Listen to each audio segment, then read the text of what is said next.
Olá! Hoje a gente vai mergulhar numa ideia que, olha, vira de cabeça para baixo o que a gente costuma pensar sobre inteligência artificial. Com base num ensaio do Wallace Armani, vamos tratar a IA não só como tecnologia, sabe? Mas como uma força que está de fato remodelando a nossa economia, nossa sociedade, tudo. Para começar, se liga só na frase que abre o ensaio. É muito poderosa. Ela já chega colocando a IA não como uma ferramenta qualquer, mas como a grande força disruptiva do nosso tempo. E o mais interessante, segundo o autor, nem quem está no poder, a classe dominante, sabe direito como controlar esse negócio. Sabe como é, né? Quando o papo é IA, geralmente a coisa vai para dois lados bem extremos.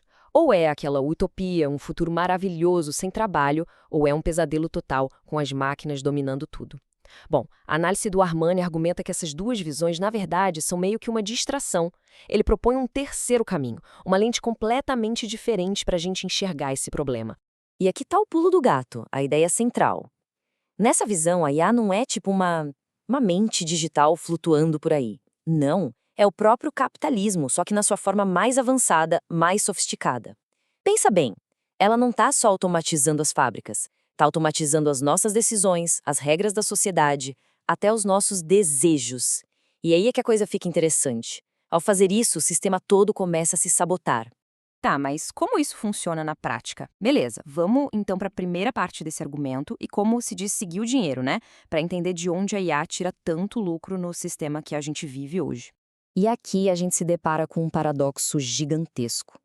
Se a gente parte do princípio que o lucro vem do trabalho humano, como é que pode umas gigantes de tecnologia, com pouquíssimos funcionários comparado com outras indústrias, fazerem mais dinheiro que países inteiros?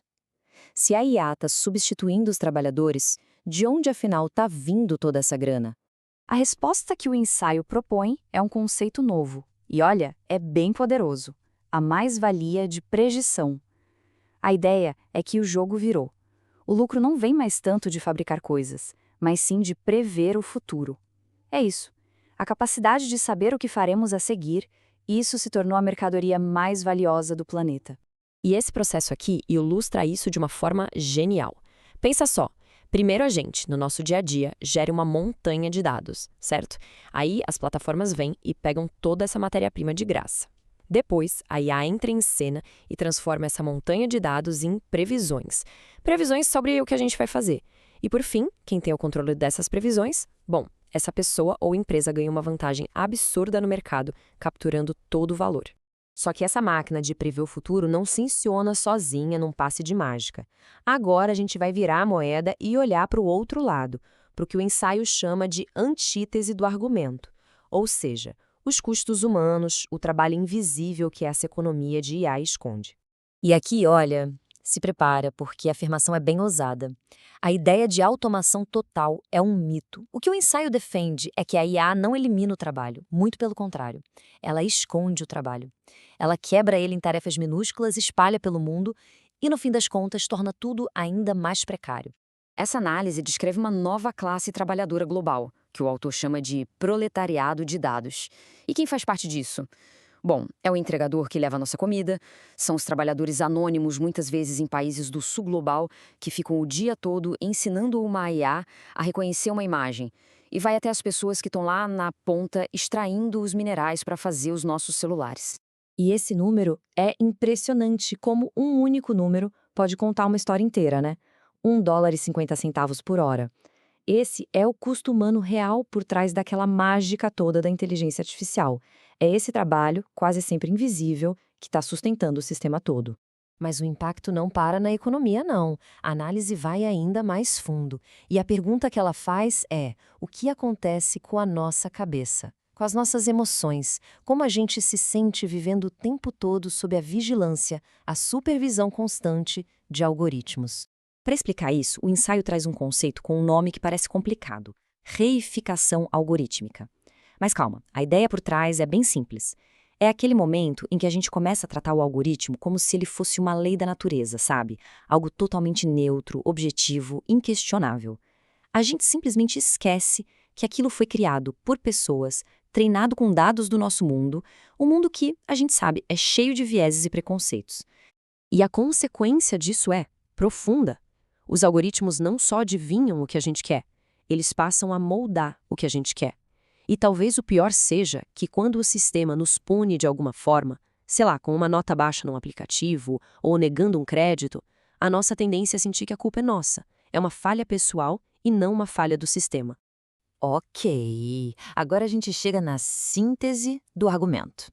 É aqui que a gente vai ver como o choque, a colisão entre esse motor econômico da IA e os seus custos humanos acaba gerando, segundo essa perspectiva, uma baita instabilidade no sistema todo. Olha, essa tabela resume de uma forma muito clara como a IA, dentro dessa análise, não só não resolve os problemas que já existem no capitalismo, como ela joga gasolina no fogo, ela acelera aquela tendência de queda da taxa de lucro, porque substitui o trabalho humano, ela piora a crise ecológica com consumo absurdo de energia e água, e, para fechar, ela cria uma crise de consumo, porque ao eliminar salários, ela diminui o poder de compra das pessoas. Então, o ponto central é esse. A análise argumenta que o resultado final disso tudo é uma irracionalidade do próprio sistema. Pensa bem, desenvolver uma tecnologia que elimina empregos e, portanto, elimina consumidores e que, ao mesmo tempo, destrói o planeta, isso é visto aqui como um caminho completamente insustentável. Mas calma, a análise não termina num tom de desespero, não. Agora a gente vai para a parte final, que é super interessante, porque ela explora como a resistência pode surgir exatamente dessas contradições todas que a gente viu. E o ensaio traz exemplos bem concretos do mundo real, de como essa resistência acontece. E não é sobre quebrar máquinas, como antigamente, é sobre ser mais esperto que o sistema.